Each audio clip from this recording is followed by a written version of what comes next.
Recently, the spotlight was put on our first state bred sophomores. And now we're going to see who celebrated in Victory Lane. 4 Delaware Standardbred breeders fund events, going each for a purse of $100,000 for 3-year-olds, took place at Harrington Raceway recently, so let's check them out.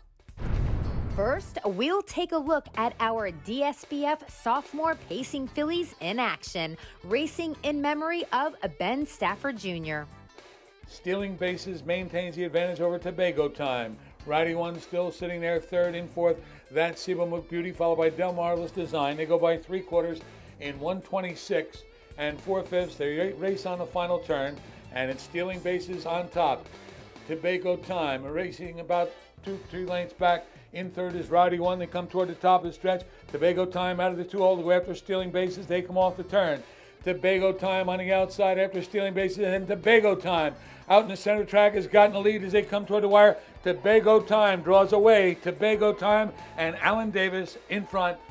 Tobago Time got a good trip and crossed the wire in 1:54 3 for owners David Hamm and Glenn Phillips.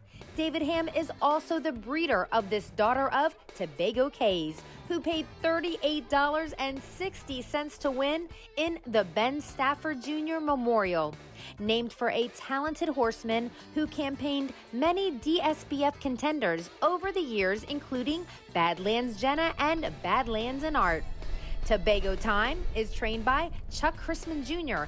and was driven to victory by Allan Davis, who joined Assistant General Manager Matt Sparacino for an interview. I am joined by Allan Davis, our current leading driver at the meet. Starts the card off with a bang on Governor's Day here, the Ben Stafford Memorial. Delaware Standardbred Breeders' Fund 3-year-old pacing filly final goes to Tobago Time. Allan, tell us about this filly. The race really changed the complexion when, of course, Little Bag of Tricks, who's 9 of 11 going in, the presumptive heavy favorite, made an uncharacteristic break. How did you feel after that? I felt confident after that. I knew Timmy's horse was going to get me where I had to go, and I thought he was the second best horse in the race. And when she run, I said, well, maybe I'll have a chance late at him, and it worked out good. Obviously, after the favorite made the break there going into the first turn, you were following probably the second choice in the race. How did you feel turning for home, and were you pretty confident at that point? Well, up in the turn when I popped the plug, she took right a hold of me. I felt good. And just when I moved her out, I was hoping she would go on and pass, and she did. Because I've not drove this filly much, but Chuck just got her. He's done a good job. Everything worked out in her favor today. Next, let's check out those filly trotters in their $100,000 Delaware Standardbred Breeders' Fund Final as they raced in memory of Jack Walls. They went by the half, as I said, 101 and 2. They hit the back stretch. Drifting out a bit is Whitesville Beulah.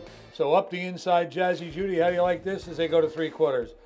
Whitesville Beulah on the outside. Jazzy Judy. Falling out there is Kim's Command in third. They make their way by 3/4, 131 and 1. And into that turn, Whitesville Beulah got caught outside, somehow drifted out. Down inside, Jazzy Judy. What's going on with is Whitesville Beulah. They approach the top of the stretch. Here's Kim's Command to the outside again. They're at the top of the stretch. Whitesville Beulah comes off the turn wide, straightens away with about a 2-length lead. Whitesville Beulah, Kim's Command coming on the outside. They drive a wire. Here comes Kim's Command. Kim's Command on the outside gets up. Whitesville Beulah and Jazzy Judy. Kim's Command comes home the fastest to win in 1:59 and 2 for owner Kim Caulder and trainer John Wilkerson in this race named for Jack Walls, who served as president of Harrington Raceway and was a lifelong supporter of harness racing and a popular member of the local community. The daughter of CR Commando was bred by Winback Farm, and that was her first win of the season. And once again, we saw Allan Davis in the driver's seat and once again in Victory Lane for an interview with Matt Sparacino. I'm joined by Allan Davis, winning driver aboard Kim's Command. Allan, tell us about Kim's Command. You've been aboard her much of the year for trainer John Wilkerson. Runner-up in 5 of 6, but she got the job done tonight. Yeah, I think she was tying up on him a little bit in eliminations. I got her in good spots, and I thought she should win. She come up a little short, but he had her ready for tonight. Tell us about the trip. It was kind of tailor-made for her. Whitesville, Beulah, Jazzy Judy really going at it up front. You were in a great position, had to be licking your chops there, turning for home. Oh, for sure. David's horse run out a little bit coming out of the turn, going to 3/4, and McDonald went up the inside there. And it worked out good for me because then I had cover from there on, and then David, I got back on his back and moved her over, and she did the rest.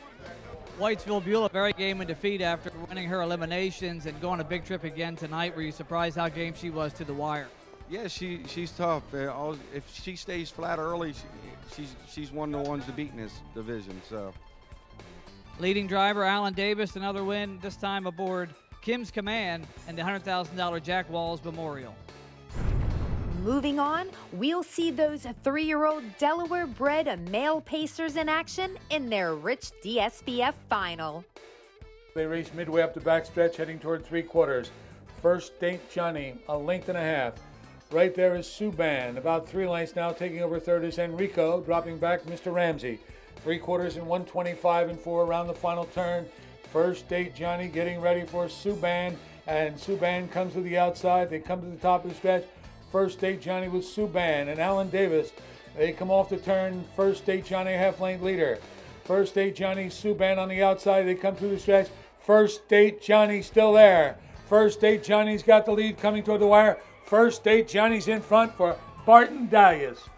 First State Johnny paced from wire to wire and got to the finish line first in 1:54 and 4. The son of Del Marvelous is owned and bred by Frank Delaberti, who races under the name of the Whiz Kid Stable. It was an exciting victory for Team Dahlias, as trainer Bart Dahlias was one proud dad watching his son Barton Dahlias get to the wire first as the driver of this pacer. Matt caught up with Barton Dahlias, and then we checked in with Frank Delaberti. I'm joined by winning driver Barton Dahlias with First State Johnny, the biggest win in your young career. How does it feel here winning the $100,000 final on Governor's Day? Oh, Matt, it's just awesome, man. I knew I had a good shot coming into it, but I couldn't believe that I actually did it. It just blew my mind. Tell us about First State Johnny. You've been driving him for quite a while. Your dad, of course, trains the horse. He's been one of the more consistent horses in the program. He's not the easiest horse to drive, I'll say that. He's got a lot of speed, but he's his worst enemy, so. What was your strategy going in? There was really no standout in the race. A lot of these colts have taken turns. A lot of times it's been trip dependent. Were you feeling pretty confident from post 3?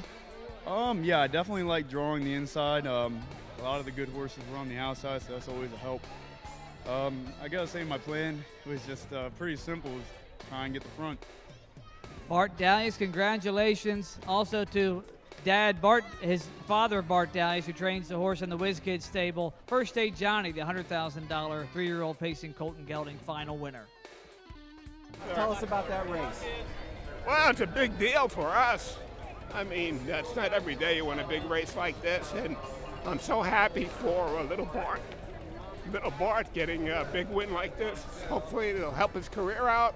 The father's been working real hard on training the horse. They've got a good staff there. Terry McClements there every day with him, so it paid off. They knew they were going to the front tonight, and the thing was how many people were going to bother us, and it looked like it worked out pretty good for them.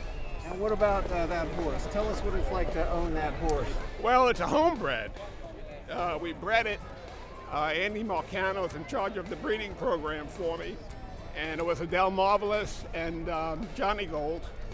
Johnny Gold ran in the same series. She came in second in the final a couple of times. So it was a homebred, all Delaware, and so far so good. We'll see what happens to the 4-year-old. Finally, let's take a look at the sophomore male trotters in their Delaware Standardbred Breeders' Fund Final, named in memory of Hal Belote. Midway up the backstretch, Big LM. A 2.5 length lead approaching 3/4. Big LM followed by Vlahos and Moret. 3 more to Blue Devil. The others are far back. They go by 3/4 and 131 on the final turn. And Big LM maintains the advantage over Vlahos. Racing third is Rhett. Another 2.5 back to Blue Devil in fourth. They come to the top of the stretch. Big Al M comes off the turn with the lead, but Vallejos swings to the outside to go after Big Al M. They straighten away. Big Al M by 2 lengths in mid-stretch. Big Al M's got the lead. They come toward the wire. Bobby Myers has got it again. Congratulations, Bobby. Big Al M, the heavy 1-9 favorite, once again dominated as he goes 4 for 4 this season for owner Bob Myers in this memorial for Hal Belote, who was killed in a racing accident in 2006 and competed on the Mid-Atlantic circuit for decades, campaigning many top horses, including the trotting mare Smashing Jane GT. In the driver's seat for this 159-2 victory was Eric Davis, who is also the trainer. After a huge celebration with family and friends, including Eric's parents, Eddie Jr. and Janet, in the winner's circle, Eric joined Matt for an interview. I am joined by Eric Davis, wins the Hal Belote Memorial, the 3-year-old Colton Gelding $100,000 final Delaware Standardbred Breeders' Fund. The horse Big Al M that a lot of people came to see tonight. Eric, this colt has just been so good from the moment he set foot on the racetrack for owner Bobby Myers. He's won 9 of 11. Tell us about him. He's a blessing. You know, everything you ask him to do, he does, but it's very easy to him. So I'm just happy to be a part of it. This horse, obviously, 1-9, a lot of pressure, some may say, with a horse like that at 1-9. You being the driver, how did you feel going into it, knowing that he was going to be the overwhelming favorite? I knew I had the best one, I thought. And like I say, thanks to my dad, I took over when he got hurt. And it's been like a dream come true. And, of course, we are thinking of Eddie Davis Jr., wishing him a speedy recovery. Big Al M winning his 9th of 11 starts. This horse just seems to do everything right. Tell us what's on the schedule, if anything, in addition to the Delaware Stakes, the rest of the year for him. I'm going to give him a little time because he's kind of rough on himself, so can't really just kind of keep him going. I'm going to give him a little time and get him ready for Dover.